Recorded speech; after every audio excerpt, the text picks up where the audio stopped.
Το σίγουρο είναι ότι πρέπει να βάλουμε πάθος σε κάθε τι που κάνουμε για να βγει αληθινό και να το ευχαριστηθούμε. Αυτά, πάμε. Και ζήσε τη ζωή με τρέλα, βάλε πάθος.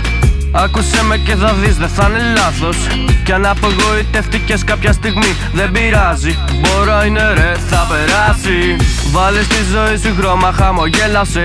Πάρε φορά δυνατή, τα εμπόδια προσπέρασε. Κι αυτούς μαλάκες γύρω σου να νομίζουνε ότι κλαίγεσαι. Ζήσε τη φάση χαλαρά κι όλα ωραία. Τίποτα άλλο δεν χρειάζεται από μια καλή γύρα και μια τζάμι παρέα. Άραγμα στη θάλασσα με το παρεάκι το βραδάκι. Κι αν σε βάρεσε το ξυδάκι, για να επανέλθεις κούνα το κεφάλι σου λιγάκι. Κούνα το κεφάλι σου λιγάκι. Κούνα το κεφάλι σου λιγάκι.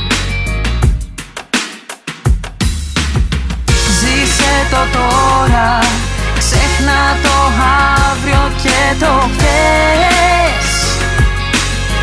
Κάνε αυτό που νιώθεις και θες.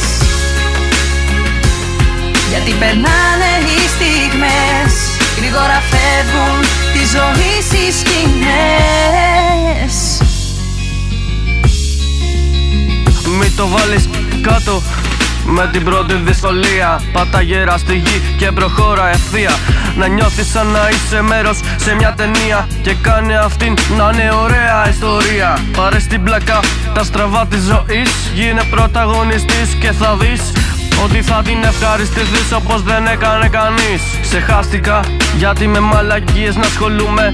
Κουράστηκα, σε κάποιες φάσεις τα χρειάστηκα.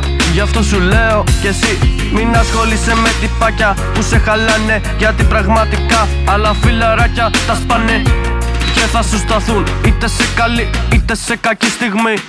Μαζί σου προχωρούν. Ζήσε το τώρα, ξέχνα το αύριο και το χθες. Κάνε αυτό που νιώθεις και θες. Γιατί περνάνε οι στιγμές, γρήγορα φεύγουν τη ζωή στις σκηνές.